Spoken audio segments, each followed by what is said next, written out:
Bonjour à tous, nous allons faire un exercice qui est la caractérisation d'une matrice. Donc voici cette matrice-là. Euh, alors pour ceux qui n'ont pas vu la vidéo, en fait c'est une matrice qu'on a déterminée grâce à un exercice. Et justement on va voir si on a eu bon à cet exercice-là en quelque sorte. Alors, donc il y a une méthode dans la caractérisation des matrices. Je vais faire une vidéo dessus. Je vous conseille d'aller la voir avant de regarder cette vidéo-là. Alors, donc dans un premier temps, on remarque que A est une matrice orthogonale. Euh, enfin, ça, en fait, vous pouvez le démontrer en déterminant ATA et montrer que ça vaut l'identité. Mais, enfin, moi, au lieu de perdre mon temps à faire les calculs, enfin, je vous dis que c'est une matrice orthogonale. Donc, A appartient à l'orthogonale, à l'ensemble des matrices orthogonales. Ensuite, sachant que A est une matrice orthogonale, je sais que son déterminant vaut plus ou moins 1. Donc je vais voir, je vais essayer de déterminer la valeur de son déterminant. Le déterminant, il est égal à moins 1. Et en plus de ça, nous savons que A transposé est égal à A. Donc A est une matrice symétrique. Et grâce à ces données-là, on sait que A va être une symétrie orthogonale par rapport à un plan,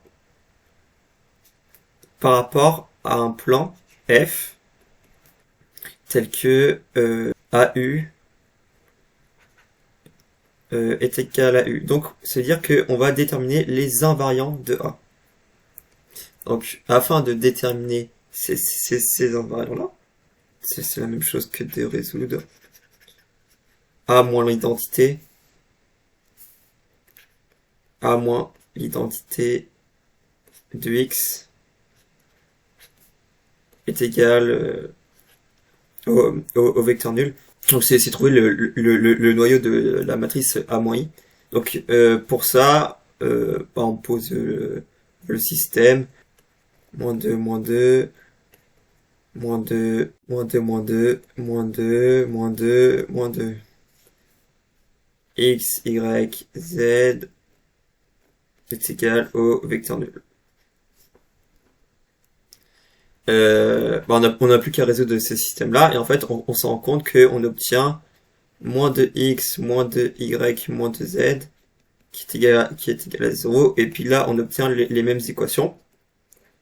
Et en fait, c'est équivalent à x plus y plus z est égal à 0.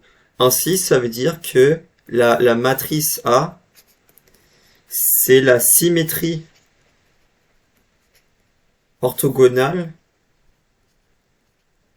par rapport au plan P qui vaut x plus y plus z est égal à 0.